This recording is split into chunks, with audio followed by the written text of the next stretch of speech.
नमस्कार दोस्तों, निधि लोकगीत चैनल में आप सभी का स्वागत करती हूँ। बहुत प्यारा सा लाचारी गीत लेकर आई हूँ। अच्छा लगे तो प्लीज़ कमेंट से प्यार दुलार देना। गीत कैसा लगा? हंसी हंसी के कहथिन गुजरिया, बलम छपवाई द, बलम छपवाई द चुनरिया। हंसी हंसी के कहथिन गुजरिया, बलम छपवाई द, बलम छपवाई द चुनरिया। एक बगल जमुना एक बगल गंगा, एक बगल जमुना एक बगल गंगा, बीच में सूरज कैला हरिया, बलम छपवाई द, बलम छपवाई द चुनरिया। हंसी हंसी के कहथिन गुजरिया, बलम छपवाई द, बलम छपवाई द चुनरिया।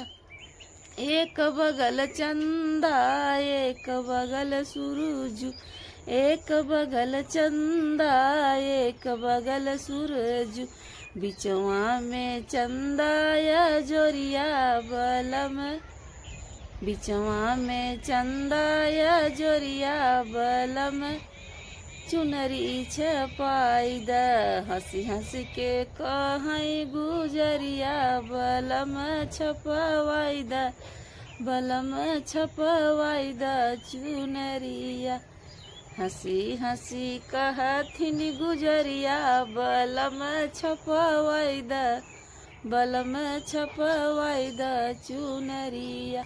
एक बगल गोकुल एक बगल मथुरा, एक बगल गोकुल एक बगल मथुरा, बीच में अयोध्या नगरिया, बलम छपवाई द, बलम छपवाई द चुनरिया।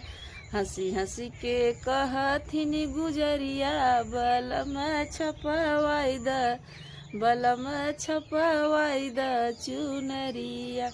हंसी हंसी के कहथिन गुजरिया, बलम छपवाई द, बलम छपवाई द चुनरिया। एक बगल सासू एक बगल ससुर, एक बगल सासू एक बगल ससुर, बिचवा में आपन सूरतिया, बलम छपवाई द, राजा जी छपवाई द चुनरिया। बिचवा में आपन सूरतिया, बलम छपवाई द, राजा जी छपवाई द चुनरिया। हंसी हंसी के कहथिन गुजरिया, बलम छपवावा, राजा जी छपवाई द चुनरिया।